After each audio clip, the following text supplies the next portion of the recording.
Қазақстанда әйелдердің құқығы бар ма? Бар болса, ол қандай құқықтар? Қандай жағдайларда олардың құқығы бұзылады? Және де ол бұзылған кезде қайда бару керек, не істеу керек деген сұрақтарға бүгін мен осы видеода жауап беруге тырысамын. Сондай-ақ қазақ тарихындағы керемет әйелдер жайлы біраз ақпарат беремін. Егер де осы тақырыптар сізді қызықтырса, онда видеоны әрі қарай көреміз. Баршаңызға сәлем, заңгер Әйгерім Ермекбайдың каналына қош келдіңіздер. Әйел құқықтары жайлы ақпаратты бастамас бұрын, біріншіден мен үлкен алғыс айтқым келіп тұр.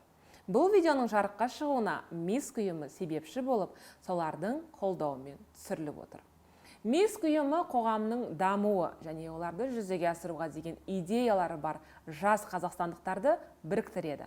МИСК ұйымымен сіз адам құқығын қорғауды, бюджеттің ашықтығын бақылауды, сайлауды байқауды, әлеуметтік мәселелерді өз қолыңызбен шешуді және де бүкіл Қазақстан бойынша пікірлес адамдарды табуды үйрене аласыз. Бұл ұйымның сілтемесін мен міндетті түрде төменде қалдырып кететін боламын. Бүгінгі шығарылым «Тиіспе» атты жобаның аясында түсірілген екінші видео болып табылады. «Тиіспе» жобасының мақсаты әлеуметтік желіде әйел құқықтары саласында сауаттылықты арттыру. Сондай-ақ әйелдердің жұмыс орындағы жыныстық қатынасқа итермелейтін тиісулерге, яғни харассментке жол бермеу. Сондай-ақ осыған қатысты тиісті заңдардың шығуына ықпал ету. Мен үшін бұл жобаның алатын орны ерекше. Сондықтан да сіздерден сұрайтыным, бұл жобаға немқұрайлы қарамаңыздар. Керісінше лайк, комментарийларды жазып қолдасаңыздар болады. Ендеше бұл шығарылымды бастаймыз. Қазақстандағы әйелдер құқығын қолдау қозғалысы 19 ғасырдың аяғында бастау алады. Ол кезде Ресей империясында әйелдердің білім алуына және ақылы жұмыс жасауына жағдай жасау бүкіл ресейлік қозғалыспен тығыз байланысты болды. Ұлттық қазақ әйелдер қозғалысы толығымен 90 жылдары Қазақстан тәуелсіздік алғаннан кейін қалыптасты. Қазақстанда ұлттық әйелдер тәрбиесінің бастауы 1883 жылы Букеевск губерниясының орталығы Ханская Ставка ауылында бастауыш мектептің ашылуымен басталды. Оның алғашқы тәрбиеленушілері 20 қазақ және орыс қыздары болды. Ашылуынан бастап және 1889 жылға дейін мектепте 243 оқушы оқыды. Бірақ тек 26-сы ғана толық курсты аяқтаған екен. Ресей империясы тұрғындарының әйелдерге бағытталған алғашқы жүйелі қадам әйелдер кәсіптік мектептері, орта кәсіптік білім беру мекемелерінің ашылуы болды. Қазақстандағы алғашқы әйелдер мектебі мұғалім және ағартушы Ыбырай Алтынсариннің бастамасымен 1887 жылы Ырғыз қаласында, қазіргі Ақтөбе облысындағы ауыл ұйымдастырылды. Оқушылардың алғашқы тобы тек орыс қыздарынан тұрды. Бірақ бір жылдан кейін 1888 жылы мектепте қазақ ұлты оқушыларына арналған мектеп-интернат ашылды. Хусни Жамал Нұралыханова 19 ғасырдың соңында қазақ қыздары үшін алғашқы мектеп ашқан алғашқы қазақ әйел мұғалімі болып саналады. 20 ғасырдың басында мұғалім Ғазиза Малдыбаева күйеуі Мұстахиммен бірге тағы бірнеше ұлттық мектептер ашты. 347 қыз, оның ішінде қазақ және қырғыз ұлттары 1910 жылы Орынборда ашылған Багбустан Мухминованың татар мұғалімі және ағартушы әйелдерге арналған Багбустан Ханум медресесінде мұғалімдер даярлығынан өтті. Уфадағы Ғалия медресесінің негізін қалаушы Зияддин Камалетдинов мектептің ашылуына белсенді үлес қосты. 10 жыл ішінде медресені 1212 жыл шәкірт бітіріп, оның 347 қызы мұғалім білімін алды. Алғашқы әйелдер мерзімді басылымдарының қызметкерлері, Айқап журналының қызметкерлері Мариям Сейдалина және қазақ әйелдер баспасөзінің негізін қалаушы болып саналатын Назипа Құлжанова. Құлжанова бірнеше ұлттық демократиялық басылымдарда, кейін кеңестік баспасөзде жұмыс істеді. Журналистикадан басқа ол оқулық жазу және аударма жұмыстарымен де айналысты. Ресей империясындағы алғашқы қазақ ұлтының дәрігері Гүлсім Асфендиярова. Ол 1908 жылы Санкт-Петербургтегі әйелдер медициналық институтын бітірген. Ерлер мен әйелдердің құқықтарының теңдігін большевиктер билікке келгеннен кейін дерлік ресми түрде орнатты және 1918 жылы 19 қарашада өткен бірінші бүкіл ресейлік жұмысшы әйелдердің съезінде бекітілді. Кеңестік Қазақстан шығыс әйелдерін азат ету жөніндегі ауқымды науқанға қосылды. Бұл науқан хужум, яғни араб тіліне аударғанда басталу деп те аталды. Ал 1919 жылы 12 қарашада Түркістан облыстық комитетінде алғашқы әйелдер бөлімі, әйелдер арасындағы жұмыс бөлімі құралды.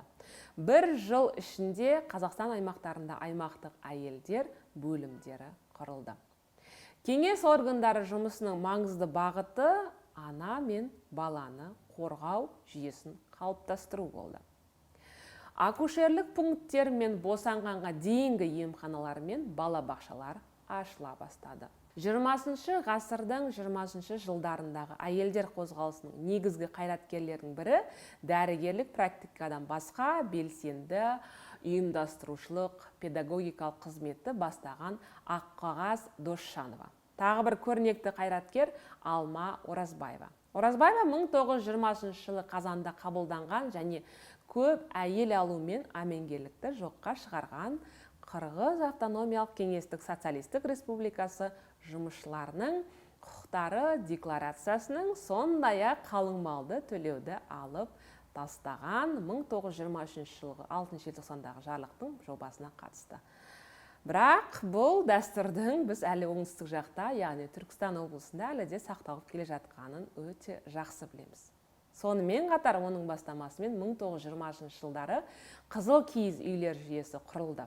Бүкіл одақтық қызыл бұрыштар мен Ленин бөлмелерінің аналогтары қазақ халқы арасында мәдени ағарту жұмыстарын жүргізді. 1930 жылдары Қазақстанда жалпы КСР-да әйелдер қозғалысы құлдырай бастады. 1929 жылдың аяғында әйелдер бөлімі жойылып, олардың функциялары жалпы партиялық жұмыс тәртібі мен партиялық ұйымдарға берілді. Әйелдер бөлімдерінің орнына өкілеттері шектеулі әйелдер кеңестері құрыла бастады. Сондай-ақ ауылдық кеңестің әйел мүшелері мен төрағаларының саны айтарлықтай азайды. Соған қарамастан бүкіл одақты коммунистік партияның большевиктердің, яғни 18-ші съезінде КСР-ға жалпыға бірдей сауаттылыққа ие елге айналғаны, оның ішінде ұлттық республикаларда жоғары және орта арнаулы білімі бар әйелдер саны 864 мың адам, ал әйел мамандардың саны 36%-ға өсті. Қазақстандағы қазіргі әйелдер қозғалысын ұйымдастыруда, кеңейтуде және дамытуда 1945 жылы құрылған халықаралық әйелдер демократиялық федерациясы маңызды рөл атқарды. Оның құрамына 1941 жылы құрылған Кеңес әйелдері комитеті кірді. Әйелдер қозғалысының екінші кезеңі соғыстан кейінгі жылдар өтті. Ал 50-ші жылдары әйелдер кеңестерін қайта құруға әрекет жасалды. Бірақ 70-ші жылдары әйелдер кеңестерінің белсенділігі жоғалып кетті. Достар, бүгін бізде қонақта SMM IT маманы, Ажыраспа жобасының авторы, Өзгеру керек подкасттың авторы, сондай-ақ әйел құқықтары жөнінде өте белсенді тұлға, сонымен қатар спортшы, 3 баланың анасы Айна Досмағамбетқызы. Айна, бүгінгі біздің шығарылымға қош келдіңіз. Қош көрдік. Жалпы өзіңізде не жаңалық болып жатыр? Қазіргі таңда жаңалықтардың бәрімен бөлісейін ба? Ең негізгі жаңалық, біз әрине жаңа жоба бастадық. Қазіргі жалпы осы мектепте информатика пәнінде балалар не оқытып жатыр, компьютерлік сауаттылығы қандай деңгейі, соны қалай жақсартуға болады деген сұрақтармен айналысып жатырмыз қазір. Айна ханым, сіз үшін әйел құқығы дегеніміз не? Жалпы мен құқықты бөлмейді екенмін, әйел құқығы, ер құқығы деп. Адам құқығы бар. Және менің ойымша сол адам құқығы сақталу керек. Соның ішінде барлығы жатыр жалпы. Енді оны прям құқық деп алатын болсақ. Ал қалған мысалы бағанағы отбасындағы зорлық, анау мынау деген ол енді бөлек тақырып. Ал құқықты алатын болсақ, онда мен өйтіп әйел құқығы деп бөлмейді екенмін. Журналист Юрий Зайцев Қазақстан феминистік лигасының атқарушы директоры әйелдердің құқықтары және оларды қорғау монографиясында Қазақстандағы әйелдер мәртебесінің 4 негізгі проблемаларын атап өтті. Олар әйелдерге қатысты қалыптасқан гендерлік стереотиптер, әйелдердің әлеуметтік қауіпсіздігі, әйелдерге қатысты зорлық-зомбылық, әйелдердің билік құрылымдарындағы өкілдік проблемасы. Қазақстандық қоғамдағы күрделі мәселелердің бірі жыныстық қысым және зорлау. 2016 жылғы Қазақстан феминистік лигасының мәліметтері бойынша қазақстандық әйелдердің жартысынан көбі өндіріс орындарында қысым көреді, ал қыздар мектепте қысым көреді екен. Лиганың жетекшісі Евгения Козырева тіпті ер адамдар жұмыс орнында жыныстық қысымға ұшырайтынын, ал ер балалардың 70% мектепте қысым көргенін атап өтті. Тағы бір өткір мәселе әйелдер мен қыздарды шетелге заңсыз әкету және де жыныстық құлдыққа сату. Сонымен қатар КСРО ыдырағаннан кейін қыз алып қашу сияқты өткеннің жәдігері қайта көтерілді. Әйелдер құқығын қорғау ұйымдарының алдын ала бағалауы бойынша Қазақстанда жыл сайын 5000-ға дейін қыздарды алып қашады екен. Ал 2018 жылы Тұлпар Тальго пойызында Елордадан Ақтөбеге келе жатқан 2 ер адам зорлаған қазақстандық әйелдің ісі әлеуметтік желілерде үлкен дау тудырды. Зорлаушылар Қолғанат Құрманиязов пен Жетес Үмбеталиев пойыздың жыл серіктері болды. Бастапқыда бұл істі адамдар тобы зорлау бабы бойынша тергеген. Прокурорлар айыпталушыларды 6 жылға бас бостандығынан айыруды сұрады. Алайда соңында жол серіктестер тек қана небәрі 2 жыл 6 айға ғана бас бостандығынан айырылды. Соттың ондай шешімі әлеуметтік желілерде қазақстандықтардың наразылығын тудырды. 2018 жылдың тамызында Біріккен ұлттар ұйымының халық қоры Қазақстанда жыл сайын ерлер мен кәмелетке толмаған қыздар арасындағы 3000-ға жуық неке қиылатыны туралы зерттеулердің мәліметтерін жариялады. Ал статистикалық мәліметтерге сәйкес мұндай некелер бірнеше жыл бірге өмір сүргеннен кейін және ересек ер адам мен жасөспірім қыздың діни некелерінен кейін ғана ресми түрде жасалған. Қазақстандағы әйелдердің шамамен 8% алғаш рет 18 жасқа толғанға дейін ресми немесе бейресми некеге тұрған. Ал 15-19 жастағы әйелдердің 5%-дан астамы өздерінен кемінде 10 жас үлкен жұбайымен немесе жұбайымен некеге тұрады екен. Сонымен қатар 2017-18 жылдары мектептерде хиджаб киюге тыйым салуға байланысты жергілікті бұқаралық ақпарат құралдары хиджабтың кесірінен оқушы қыздарды мектепке кіргізбеу оқиғалар туралы жазды. Дүниежүзілік денсаулық сақтау ұйымының мәліметтері бойынша әлемдегі әйелдердің 35% жұбайлары мен басқа туыстарының физикалық зорлық-зомбылықтарына ұшырайды екен. Қазақстанда Біріккен ұлттар ұйымы агенттіктердің зорлық-зомбылыққа қатысты жүргізген сауалнамасына сәйкес 18 бен 25 жас аралығындағы әйелдердің 7% өмірінде өзгелерден жыныстық қатынас бойынша зорлық-зомбылық көрген. Біздің әрқайсымыздың өз денемізге ешкімнің қол сұғуына жол бермеуге құқығымыз бар. Біз өзіміз жасайтын әрекеттер үшін толығымен жауап беруіміз керек. Зорлық-зомбылық бұл басқа адамның жеке аймағына қарсы әрекет, және де оны жоюға ешкімнің де құқығы жоқ. Сіздің ойыңызша Қазақстанда көбінесе қандай әйелдің құқықтары бұзылып жатыр қазіргі таңда? Бағанағыда айтқандай, негізі жалпы менің білуімше әлем бойынша да бұлай бөлінбейді. Адам құқығы бар, права человека дейміз, ал әйел құқығы деген ол осы әділетсіздіктен туындаған бір бөлек бағытта. Мысалы, әйелдің енді көп жағдайда былай айтады, әйелдің мысалы жұмыс істеуге құқығы бар, ыдыс-аяқ жумауға құқығы бар дегенде, бірақ бұл құқық деген былай кәдімгідей қағаз жүзінде жазылған, мемлекеттік деңгейде тіркелген нәрсе емес қой. Сондықтан бұл жерде құқық деу дұрыс емес деп ойлаймын. Себебі кейбір отбасында мысалы әйелдің өзі ыдыс-аяқ жуып жұмыс жасамауды қалайды, Мысалы, ер азамат екеуінің арасында сондай келісім болса, ол келісім екі тарапты да қанағаттандырса, онда ол дұрыс. Кейбір отбасында ер азамат үйде отырам, жұмыс істемеймін, бала бағам, ал сен барып жұмыс істеп, екеуі келіссе, бұл да дұрыс. Жалпы екі тарапқа отбасы туралы айтатын болсақ, екі тарапқа екі жақтан келісілген 100%, екі ер азамат дейтін ғой, ер жеткен екі адам келісіп жасаса, бұл дұрыс деп ойлаймын. Екеуіне де қолайлы болса. Екеуіне де қолайлы болса, иә. Ал мысалы сен өзіңнің қолайлы заңдарыңды барып басқа отбасына тықпалау, меніңше ол дұрыс емес. Міне сондықтан бұндай жағдайда құқық демей ақ қояйық, адамгершілік моменттер дейді, иә. Қандай адамгершілік моменттер тапталып жатыр, иә. Әрине бұл ең бастысы ол осы отбасылық зорлық-зомбылық.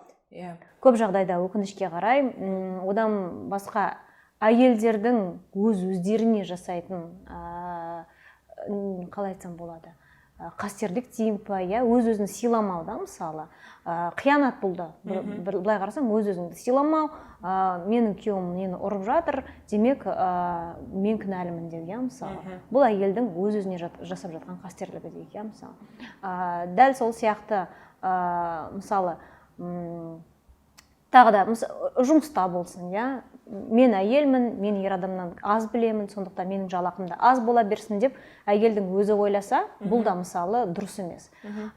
Сондықтан Құдайға шүкір, әйгерім, мен өз басымнан ондай нәрсені кешірген жоқпын. Мысалы, біз бір лауазымда болып, ер адамның жалақысы көбірек, ал әйелдің менің жалақым аз болды деген, Құдайға шүкір, менде ондай болған жоқ. Мүмкін мен халықаралық компанияда жұмыс істегендіктен ба, кім білсін, не болмаса, мен бетімді солай жазып тұрма, маған жалақымды аздата көрме дегенде. Бірақ менде қандай мысалы моменттер болды, жұмыста айтатын болсақ, мен IT маман ретінде біздің бөлімшемізде әрине ер адамдар көбірек болды, бірақ дегенмен бізде 3 қыз болған, және біздің жасайтын жұмыстарымыздың бәрі бірдей. Принтер тасу керек болса, былай серверный дағына тоқтарды қайта орындарына ауыстыру керек болса, бәрі бірдей болатын. Бірақ сол кезде мен 2 қабат болғанда Артем деген қасымдағы әріптесімді принтерді апарып тастауға сұрадым. Сол кезде ол жынданып тұрып, әйел адамдар әрқашан 2 қабат болып жүр және бола береді, сен оны сылтаулатпа деп тұрып кетіп қалғанмын. Мен сол кезде вау, мынау не дедім да. Бұл бағанаға айтқанда меніңше бұл адамгершілікке жатпайды да. Себебі сен 2 қабат болғанда сенің физикалық мүмкіншілігің оған жетпейді. Дәл сол сияқты менің қол астымда 2 IT маман болғанда да сондай болған. Жаңадан келген адамдар, ал мен ол компанияда ол кезде бір 3-4 жыл жұмыс істеймін. Әрине, менің білімім ол жерде кішкене көбірек. Компания несінде, компанияның ішінде. Әрине, олардың жақсы IT маман екеніне мін жоқ, әйтпесе біз оларды жұмысқа алмаушы едік. Бірақ дегенмен сен оларға тапсырма бірдеңке бергенде дұрыс қабылдамай, былай мен білемін дегендей сондай нелер болған. Сол есімде. Сол сияқты кішігірім моменттер болды. Бірақ дегенімен мен естуім бар біздің Қазақстанда да мысалы жалақының әйелдерге төмендетіп қоятын, сол бұзылып жатыр, мысалы не болмаса бағана отбасылық зорлықта да, тіпті осы әйел адамдар полиция өкілдеріне жүгінгенде де тіпті сол былай қарасаң ол кәдімгі біздің азаматтарды қорғайтын орган. Бірақ солардың тарапынан да бір келе кетіп, сен кінәлі дегендей бір сондай моменттер болып жатады. Бұл әрине, бұл да өте қатты сол әйелдердің құқығын бұзушылық деп ойлаймын. Рахмет үлкен. Енді соларды шешу үшін. Мен әрқашан білесің бе, Әйгерім, осыдан 2-3 жыл бұрын ба менің басты назар аударғаным, бұл мәселені әйелдер шеше алмайды жалғыз өздері. Мысалы, отбасылық зорлықты алатын болсақ, әйел қаншалықты өзінің құқығын біле тұрса да, физикалық күшке сен төтеп тұра алмайсың. Басыңнан бір берсе, заңгердің өзі құлап қалады тіпті, ер адам болсын, қыз адам болсын, өкінішке қарай. Сондықтан бұл жерде мысалы әйел адам, ер адамға әйелді ұруға болмайды, бүйтуге болмайды, сөйтуге болмайды деп айтқанның өзінен де мысалы, ешқандай нәтиже болмауы мүмкін, себебі ол тыңдауы мүмкін, тыңдамауы да мүмкін. Біле тұра соны жасауы мүмкін, мысалы. Міне, ал себебі жалпы әйел адамдар мен ер адамдардың социологиясы бөлек, да. Мысалы, ер адамдарда міндетті түрде иерархия болу керек дегенді естігенмін мен психологтардың айтуынша. Олар мысалы далада ойнағанда біреу лидер болады. оның артынан еритін адамдар болады. Сөйтіп оларға бұндай иерархияда комфортно, орысша айтқанда. Оларда міндетті түрде бір лидер болу керек, жоқ болса бір адасып қалған сияқты болады, сәл-пәл не істейді, алаңдайды екен. Ал қыздарда ондай жоқ иерархия, бәрі бір-біріне конкурент. Сондықтан бізге бір әйел лидер болса, уже не то сияқты да. Сондықтан мысалы бұны қалай пайдалануға болады, иә? Бағанағы айтқан иерархия, егер қоғамдағы сөзі өтетін жақсы андай салмақты бір ер адамдар бар болса, егер сондай адамдар әйелді ұруға болмайды, зорлық жасауға болмайды, сондай нәрселерді не істейтін болса, айтатын болса, иә, мысалы сондай дәріптейтін болса, сондай нәрселерді қалған ер адамдар тыңдайды деп ойлаймын. Яғни өз қоғамында, ерлердің қоғамында бұл кәдімгі бір ұятты нәрсе болса, сол кезде қояды деп ойлаймын. Әйелдердің арасында ұят болса, ол не бізде кемістік қойды да, бәрібір деп жүре береді. Ал егер мысалы мен әрқашанда осы ер азамат достарыма айтатынмын, сенің мысалы ажырасып кеткен дос бар, иә, ол алимент мысалы төлемейді. Мен айтамын, қалай сен онымен бір дастарханда отырасың дейді. Енді өздерінің проблемалары ғой дейді. Мен айтамын, барлық мәселе қоғамда осыдан басталады, безразличие, да, өзінің проблемасы ғой, төлесе төлейді, төлемесе төлемейді. Ал сен оны кәдімгі бір ұят нәрсе деп қарасаң, сен не алимент төлемейсің ба? Кешір, мен сенімен бір дастарханда отыра алмаймын. Сен бұдан кейін қандай еркексің, баланы жасап алып, оны асырамай, иә? Қандай еркексің? Кешір, мен сенімен бір дастарханда отыра алмаймын десе, ана еркек жерге кетіп кіріп кете жаздайды да. Свои не принимают своих. Сондай нәрсе басталады. Соны мен мысалы 2 жыл бойы айтып келе жатырмын, сол таныс еркектеріме, не болмаса андай инстаграмдағы инфлюенсер дейді ғой, таныстарым көп қой, соларға айтамын, неге сен бизнес туралы жазасың да, сонда крутой бизнесмен болып көрінесің да, сен неге спорт туралы, бұндай тақырыптар неге қозғамайсың деймін да, мысалы, себебі сен оқиды ғой, ер азаматтар да оқиды, сені мысалы үлгі тұтады, иә, сенің менің кәдімгі үлгі тұтатын адамым үшін бұл дұрыс емес болса, ол автоматты түрде маған да дұрыс емес болады да, мысалы. Неге сол туралы көбірек жазбайсыңдар деп, ол қаншама адамға айттым. Ешкім тыңдамай тұрған кезде, енді бір былай оңаша сөйлескенде, я бұл дұрыс емес, я бүйтім керек, сөйту керек, бірақ можно я не буду писать дейді ғой. Вот, сондықтан мен айтамын әрқашан, ер азаматтар көбірек бұл сұраққа араласу керек та. Мен айтамын, бір әйелді сыйлағаннан жаман болып қалған ер азамат көрмеппін да. Не болмаса өзінің әйелін сыйлаған бір шіріп қалған қоғам көрмеппін. Біздің білесің ғой, әйелдің болмысы сондай дейді, ол нәзік жанды болғанымен, оған сен не бересің, ол 10 есе соны қайтарады. Сол сияқты, мысалы, әйел бақытты болса, ол жан-жағын 10 есе бақытты алады деп ойлаймын. Соңғы кезде осы байқағаным Инстаграм желіде осы отбасы жайлы, отбасыда балалардың тәрбиесі жайлы өте көп деген еркектер осы кезде жазып бастады. Бірақ бір несі көп адамдарға бұл хайп сияқты да, подписчик жинаудың амалы. Себебі бұл туралы көп жазбайды ғой. Бизнес туралы жазатын еркектер көп, спорт туралы көп, ал подписчик жинағысы келеді, блогер болғысы келеді. Қандай тақырыпта? Давай мен отбасылық зорлық, тем более Инстаграмда отырған аудиторияның басым көпшілігі әйелдер. Қалай қаратып алуға болады? Мен олардың ұрмау керек туралы жазайын дейді да, ішінен ол басқа адам болуы мүмкін. Және мен сондай адамдарды білемін, өкінішке қарай. Кәдімгі оқырмандар көп, әйелдерді аялау керек, әйелдермен дұрыс сөйлесу керек, оларды қол көтермеу керек деп жазады, бірақ шын өмірде олар басқа. Болды, иә. Бұл да құрал ретінде. Сондай-ақ сіздің бұрын хэштегіңізді оқитын, ажыраспа жайлы, қазір байқасам отдельно страничка, Инстаграмда. Өте керемет жазбаларыңыз болатын. Жалпы ажыраспа бұл не жайлы? Ажыраспа бұл, дұрыс айттың, кезінде мен белсенді жүргіздім. Неліктен? Себебі енді ажырасқанда проблемалар өте көп болады.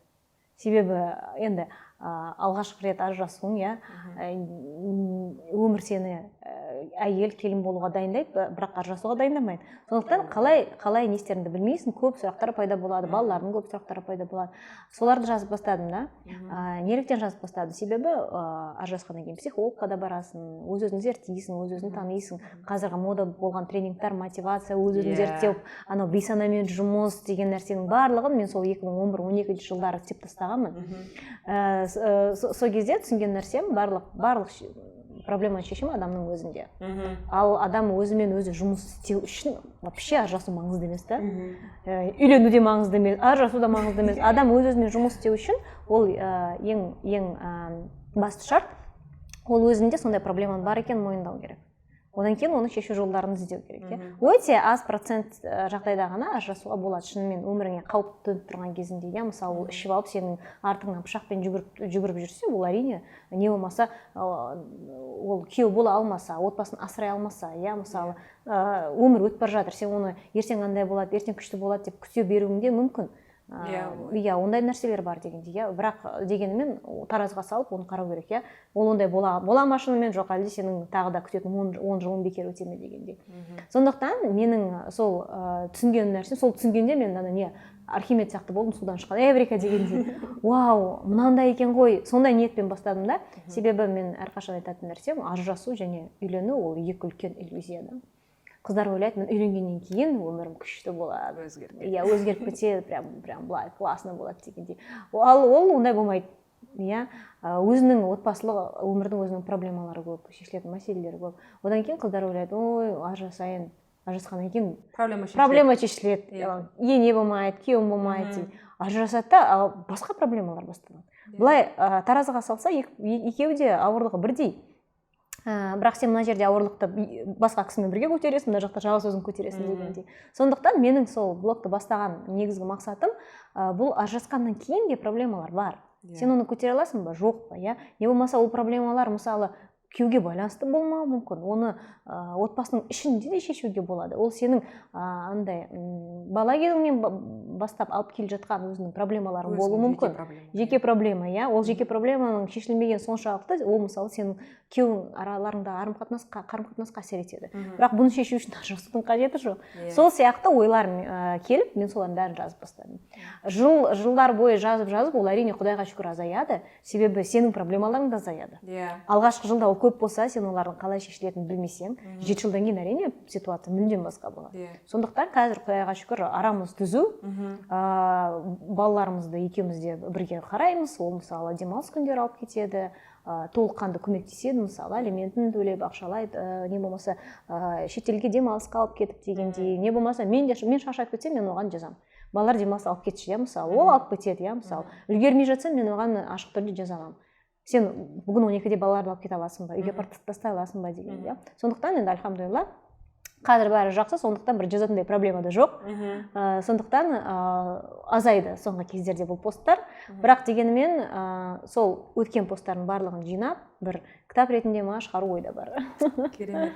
Айна ханым өте көп кітап оқиды. Біз сол Марина Шарипованың iBook KZ-інде танысқанбыз, осыдан қателеспесем 4 жыл бұрын. 4 жыл бұрын уақыт тез өтіп кетті. Содан бері Айна ханымды мен Инстаграм желісінде өте бақылаймын, үлгі тұтамын десем де болады. Ол Инстаграм желідегі Айна ханымның жеке парақшасын мен міндетті түрде төменде сілтемесін қалдырып кететін боламын. Гендер дегеніміз ерлер мен әйелдер арасындағы қатынастары және олардың өмірінің барлық салаларының әлеуметтік көрінісі. Ал гендерлік теңдік дегеніміз ерлер мен әйелдердің тең құқықтары және тең мүмкіндіктері. Қай жынысқа жататынына қарамастан саяси, экономикалық, әлеуметтік, қоғамдық және мәдени өмір салаларына қатысу қолжетімділігін қамтамасыз ететін құқық. Яғни ерлер мен әйелдердің тең құқықтарының және де тең мүмкіндіктерінің мемлекеттік кепілдіктері ерлер мен әйелдердің тең құқықтарының және тең мүмкіндіктерінің мемлекеттік кепілдіктері деген заңда гендерлік деп аталады екен. Қазақстанда ерлер мен әйелдердің тең құқықтары жоқ. Мұны көптеген құрылымдардан және күнделікті өмірден байқауға болады. Мысалы, жалақы айырмашылығы. Гарвард университетінің бір зерттеуі бар. Олар дүниежүзілік талдау жасап, адамдардың жалақы мен қатынасын салыстырған. Ол зерттеудің қорытындысы бойынша, әйелдер жұмысқа орналасқан кезде олар айтылған жалақының сомасына келісетін болып шықты. Ал зерттеуге сәйкес ер адамдар көбі нәрсе талап ете бастайды екен. Бұл әрине бір ғана мысал. Бүгінгі таңда Қазақстанда әйелдер жұмыс істей алмайтын 287 сала бар. Ол кәсіпті игеруге әйелдердің өзінен сұрамай-ақ жай тиым салынған. Негізінен ауыр өнеркәсіпте, химия өнеркәсібінде әйелдер еңбегін пайдалануға тыйым салынады. Мысал айта кетейік, металл өңдейтін кәсіпорындарда металдар мен қорытпаларды балқытатындар, автогрейдер операторлары, кірпіш қалаушылар, бұрғылау қондырғыларының операторлары, теңіздегі жүзбелі бұрғылау қондырғысының бұрғылаушылары және лифт жүргізушілер ретінде жұмыс істеуге тыйым салынады. Министрдің бұйрығына сәйкес әйелдер өрт сөндіруші ретінде жұмыс істей алмайды. Сүңгуір ретінде де жұмыс істей алмайды. Ер адамдар сүңгуір ретінде жұмыс істей алады, ал әйелдер бұл жұмысты орындай алмайды екен. Менің ойымша 30-40 жыл бұрын болған еңбек жағдайларын қазіргі жағдаймен салыстыруға болмайды. Себебі өкімет бекіткен ауыр жұмыстар тізімінен жұмыс түрлерінің көпшілігі қазіргі кезде автоматтандырылған. Егер біз саяси саланы алатын болсақ, бізде әйелдердің тек қана 8,4% шешім қабылдау деңгейінде. Ал Сенатта әйелдер өте аз. Егер әйелдер осы лауазымдарды болса, онда олар шешуші буын емес, олардың радикалды шешімдер қабылдауына құқы жоқ. Сонымен сайып келгенде олардың дауысы ерлер арасында онша күшті емес екен. Қазақстан гендерлік алшақтық индексі бойынша 2018 жылдан бастап 28 сатыға төмендеп 60 орынға ие болды. 2018 жылы Біріккен ұлттар ұйымы 8 наурыз халықаралық әйелдер күніне орай жасаған мәлімдемесінде Қазақстандағы әйелдер жұмыс орындарындағы бопсалау мен зорлықтың түрлі формаларынан әлі де қорғалмаған деген болатын. Жалпы әйелдерді кемсітушілік әрекеті кез келген елде бар. Бұл әлі күнге оң шешім таппай келе жатыр. Тіпті олардың зорлыққа ұшырауы авторитарды елдерде жиі кездеседі. Ал біздің елдегі әйелдердің деңгейі қандай? Нәзік жандылардың құқығы қорғалған деп айта аламыз ба? Amnesty International ұйымының 2017-18 жылға арналған жаңа әлемдегі адам құқығы атты баяндамасында жазылғандай, Қазақстан Республикасының ішкі істер министрлігінің мәліметі бойынша, Қазақстанда 2017 жылдың бірінші жартысында отбасындағы зорлық-зомбылық жағдайларына байланысты 35.253 қорғау бұйрығы шығарылған. Алайда қоғамдық ұйымдардың ақпаратына қарағанда, әйелдерге жасалған зорлық-зомбылық туралы барлық жағдайлар толық айтылмайды. Және де әйелдерді жыныстық бопсалау істерінің тек санаулысы ғана сотқа жететін көрінеді. Сондай-ақ Қазақстан 2002 жылдан бері Біріккен ұлттар ұйымының әйелдерге қатысты кемсітушілікті жою жөнінде комитетіне жүгінуіне мүмкіндік берген. Байқағанымызда елімізде әйелдердің жұмыссыздығы жоғары әрі олардың зорлық көруі, ер адамдар тарапынан қысымға ұшырауы, әдет ғұрып, салтқа қатысты кемсітілуі сынды әрекеттер әлі де бар. Ал нәзік жандылардың мұндай әрекетке тап болуын кейбір сарапшылар әйелдердің өздерін төмен бағалауымен түсіндіреді. Статистикалық мәліметтерге сүйенсек, елімізде жыл сайын отбасында көрсетілетін зорлық-зомбылықтан 400 әйел қайтыс болады. Ал 2017 жылдың басынан бері әйелдерге қарсы 91.631 заң бұзушылық орын алған. Сонымен қатар, соңғы 3 жылдың ішінде 8.129 әйел зорлыққа ұшыраған. Еліміздің басты құқықтық құжаты Конституцияның 27 бабына сәйкес, неке мен отбасы, ана мен әке және бала мемлекеттің қорғауында болады. Ең әуелі біз заңнан бастауымыз керек. Қазақстанда жыныстық бопсалау, оның ішінде жұмыстағы жыныстық бопсалау, яғни тиісулер заңда ашық, анық, әлі де жазылып көрсетілмеген. Біз осындай заң қабылдаған құқықтық мемлекеттерден артта қалып қойдық. Бізде сол заңға ұқсас қылмыстық кодекстің 123 бабы бар, бірақ ол жерде жыныстық бопсалау жеке көрсетілмеген. Сонымен, егер де сіз кез келген зорлық-зомбылыққа тап болғанда не істеу керек, қайда бару керек деген сұрақтарға жауап берейін. Егер сіз зорлық-зомбылықтың кез келген түріне тап болған жағдайда, сіз біріншіден 102 телефонына хабарласа аласыз. Немесе qamkor.gov.kz сайтына онлайн арыз жазсаңыз, сізге сол жерде тегін көмек көрсетіледі. Одан басқа тегін 150 немесе 111 WhatsApp 8708-106-08-10 нөміріне хабарласуға болады. Ол жерде сізге тәулік бойы психологиялық және де заңгерлік толыққанды тегін көмек көрсетіледі. Енді бүгінгі шығарылым соңғы сұрақ айтқаным. Жалпы мынау біздің қоғамда болып жатқанда зорлық-зомбылық болсын, әйелдерге қатысты жаңа отбасыдағы зорлық, жұмыстағы мынау жыныстық бопсалау дейміз, соңғы кезде орын алып жатқан жағдайлар. Осыларды неге жаңағы әйелдер көбінесе айтпайды? Жария етуге қорқады. Біріншіден бұл мен бұл жерде мысалы екі үлкен фактор көріп тұрмын. Біріншіден бұл біздің сол баяғы ұят. Ал екіншіден мен айтсам да мәселе шешілмейді. Сол. Үмітсіздік дейміз бе, қалай айтамыз. Себебі көп жағдайда мысалы неліктен қазір кез келген осындай отбасылық кейске өте көп шу шығаруға тырысамыз әлеуметтік желіде. Себебі белгілі бір деңгейге дейін шу шығарып қоя салсаң, бұл жабыла салады, өкінішке қарай. Біз сондай мемлекетте өмір сүреміз.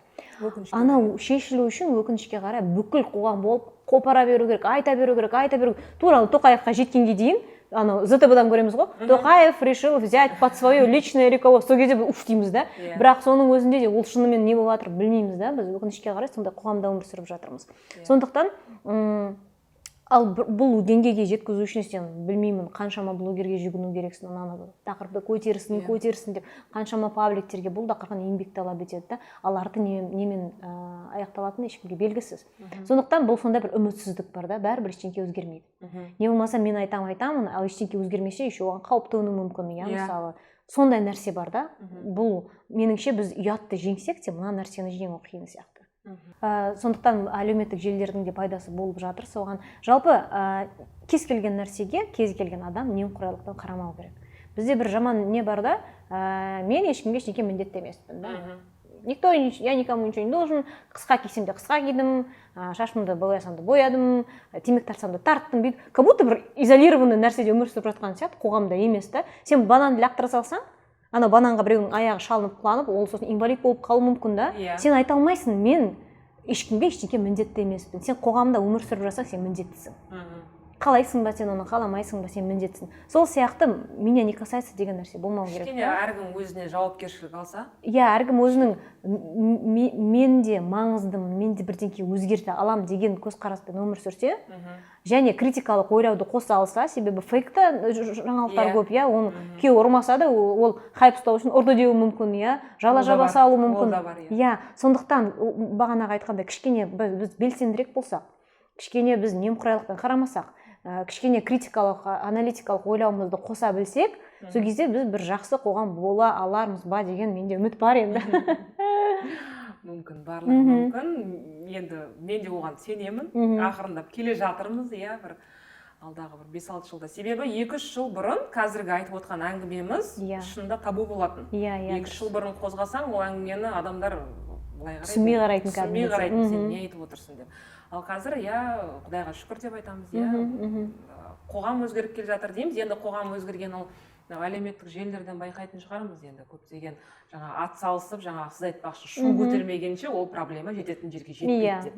Енді сол санаулы істер ғана жетіп жатыр ғой. Сондықтан сәтті аяқталып жатыр деп айта алмаймын енді, өкінішке орай, бірақ енді заңдарымыз да өзгеріп қалар оған дейін. Бүгінгі сұхбатыңызға үлкен рахмет. Сіздерге рахмет, шақырғандарыңызға. Сізге тек қана сәттілік тілейміз. Сондай-ақ Айна ханым, менің каналымда оқырмандарыма қандай тілектеріңіз бар? Көбінесе бұл жерде менің оқырмандарым 25-34 жас аралығындағы көбінесе әйелдер, сол жас аралығындағы аруларымызға. Ең бастысы әрине менің әрқашанда айтатын, жазатын нәрсем бұл өз басыңызбен ойланыңыздар. Біреудің ойымен емес, біреудің стереотипімен емес, не болмаса Инстаграмда көрген әдемі картинкалармен емес. Әрқашан өз басыңызбен ойланыңыздар. Шешімді өздеріңіз үшін қабылдаңыздар. Кішкене бағана айтқандай белсенді болыңыздар, немқұрайлықты қарамаңыздар. Себебі сіз де біздің қоғамның өте бір маңызды, әрқайсыларыңыз біздің қоғамның өте маңызды бөлшегісіздер. Сіздің әрбір жасаған қадамдарыңыздан басқа бір адамның болашағы да соған тәуелді болуы мүмкін. Сондықтан тілек осындай. Иә, и және әрине 2020 жыл барлығымыз аман есен болайық, ауырмайық. Иә, ол қазіргі басты осы карантиннен аман есен құтылайық деп. Бір жыл өтіпті осы карантинде отырғанымызға. Иә, 2021 жыл енді 2020-ға қарағанда басқаша болады деген ойдамыз әрине. Сондықтан да мен Айна ханымның сөздеріне қосып аларым жоқ. Рахмет үлкен сізге. Рахмет. Бүгінгі шығарылымды қорытындылай келе, әйелдің мақсаты тек қана тұрмыс құрып, бала сүю емес. Әйелдің мақсаты тұлға ретінде қалыптасу. Білім алу, өзіне ұнайтын кәсіп түрін таңдап, ешкімге тәуелді болмайтындай қаржы таба білу. Өзіне серік бола алатын жар таңдау, салауатты отбасын құру. Себебі, өкінішке орай бұл өмірде тұрақты еш нәрсе жоқ. Барлығы өткінші. Сондықтан да, құрметті арулар, өздеріңізді аялаңыздар. Қоғамның, қоршаған ортаның айтқан сөздерінің барлығына құлақ аса бермеңіздер. Өздеріңіздің жүректеріңізді тыңдап, ең бастысы құқықтарыңызды қорғап үйреніңіздер. Өйткені ертең ажырасамын деп сотқа баратын сіздер. Алиментті қалай өндіру керектігін білмей, аласұрып жүгіретін сіздер. Бұл жерде мен өзімнің жұмысымда осындай жағдайларды кездестіріп жүргендіктен сіздерге бар шындықты айтып отырмын. Әрине қатты айтсам ренжімеңіздер. Осымен достар, бүгін сіздермен әйел құқықтары жайында біраз ақпаратпен бөлістім. Пайдалы болды деп ойлаймын. Егер де сұрақтарыңыз болса, міндетті түрде төменде комментарийге жаза кетіңіздер. Видеоны міндетті түрде басқалармен бөлісуді ұмытпаңыздар.